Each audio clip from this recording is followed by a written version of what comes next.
अस्सलामुअलैकुम आदाब नाजरीन, आप देख रहे हैं उकाबिरू चुनाव न्यूज अपडेट और मैं हूं आपकी खिदमत में शेख शबीर अहमद। पेश है आज का खबरनामा। नाजरीन, आज उकाबिरू चुनाव न्यूज अपडेट ने तहसील राजगढ़ का दौरा करके लोगों के मसाइल को उजागर करने की भरपूर कोशिश की और वहां के मुकामी लोगों से भी बात की। यूं तो तहसील राजगढ़ की अक्सर पंचायतें बुनियादी सहूलियात से महरूम हैं, जैसे बिजली, पानी और सड़क। चलने वाले रास्ते अभी तक मुकम्मल तौर पर तबाह व बर्बाद हैं। वहां के मुकामी लोगों ने हमारे साथ बात करते हुए कहा कि यहां घाड़ी और कमीत वगैरह की पंचायतों में साल 1996 में विलेज डिफेंस कमेटियां बनाई गई थी और हर तरह से मुल्क और कौम की खिदमत भी की, मगर एक लंबा वक्त गुजारने के बाद आज वीडीसी कमेटियां इंसाफ की तलबगार हैं। कमीत की वीडीसी मेंबर्स ने हमारे साथ बात करते हुए कहा कि हमने अपनी जानू और अपने अहल व अयाल को दांव पर लगाकर वतन अजीज की खिदमत की, मगर आज हमारे ही बच्चों को फाका कशी पर मजबूर किया जा रहा है। इन्होंने उकाब से बात करते हुए कहा कि आज पूरी रियासत के यौम उजरत मुलाजिम सरापा एहतजाज हैं, क्योंकि इनको मुकम्मल तौर पर तनख्वाहें नहीं दी जाती। इसी तरह से हमें भी सरापा एहतजाज होने के लिए मजबूर किया जा रहा है।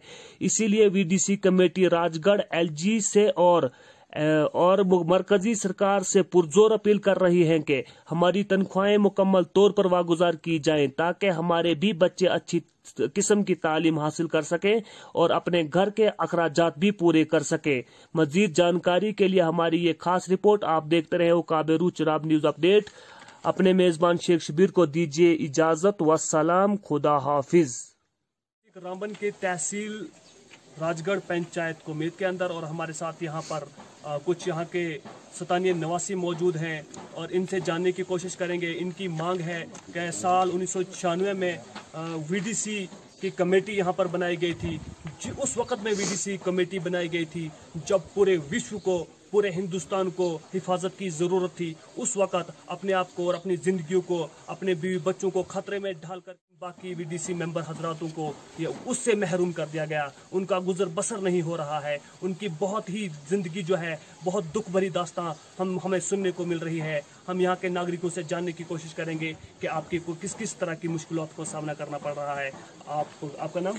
हंसराज जी, आपको एसपीओज के लिए कौन कौन सी मुश्किलातों का सामना करना पड़ा? जैसा कि आपने पहले भी कहा कि मैं इस कमेटी में पहले रह चुका हूं, तो आपको किन किन मुश्किलातों का सामना करना पड़ा? ये सर 1996 से वीडीसी वाले जो बने हैं, वीडीसी जो है विलेज डिफेंस कमेटियां जो लोगों ने क्या बोलते हैं डीसी साहब ने और या एसएसपी साहब ने बनवाई थी, तब से आज तक इन लोगों को कोई पेमेंट नहीं मिल रही है। उसमें 3 एसपीओज थे तो उनको सैलरी मिलती थी, उनको उठा के थानों में ले लिए, वो अभी वहाँ मतलब ड्यूटी कर रहे हैं। बाकी लोगों को कोई पैसा नहीं मिल रहा है। तो ये मैं जनाब गवर्नर साहब से रिक्वेस्ट करता हूँ, डीसी साहब से, तो इनका मसला जल्दी हल होना चाहिए। नंबर 1। दूसरा ये जो है कि पंच सरपंच जो लोग हैं, इनको 1000 रुपया महीने का सैलरी मिलती है। 1000 रुपये से क्या बनेगा? कम से कम गवर्नर साहब को मैं रिक्वेस्ट करता हूँ और डीसी साहब को, क्योंकि ये शर्म की बात है कि 1000 रुपये से क्या बनेगा। 1000 रुपया उनकी सैलरी है और जनाब एक महीने की 5 बार वो दफ्तर में जाते हैं, तहसील में, ब्लॉक में और जनाब अपनी पंचायत घर में। तो 1000 रुपये से क्या बनेगा? इसके लिए मैं गवर्नर साहब से रिक्वेस्ट करता हूँ, डीसी साहब से, इनकी तनख्वाह बढ़ाई जाए।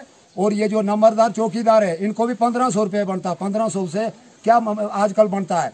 1500 की तो महीने की चाय पत्ती आती है घर में। कम से कम इनको सोचना चाहिए। ये थोड़ा है, पहले यूटी बनी थी, पहले स्टेट का दर्जा था, सॉरी, उसके बाद यूटी बन गई। जैसे यूटी बनी, जैसे स्टेट का दर्जा था, हमें बराबरी है। 1947 से भी पीछे हम रह गए, क्योंकि हमें ना कोई यहाँ काम मिलता है। अगर मिलता है 10 रुपये का, तो यहाँ 5 ही रुपये मिलते हैं। तो जनाब ये मैं गवर्नर साहब से रिक्वेस्ट करता हूँ कि एसपीओज के बारे में और बीडीसी के बारे में और ये जो है हमारे पंच सरपंच, इनके बारे में गौर की जाए। जी हाँ नाजरीन, इनका कहना यह भी है कि सरकार ने बहुत बड़े बड़े दावे किए थे कि स्टेट को खत्म करने के बाद, यूटी बनने के बाद यहाँ पे विकास किया जाएगा। और इनका कहना है कि विकास के नाम पर सिर्फ और सिर्फ दावे तो किए जा रहे हैं, लेकिन जमीन पर कुछ भी इम्प्लीमेंट नहीं किया जा रहा है।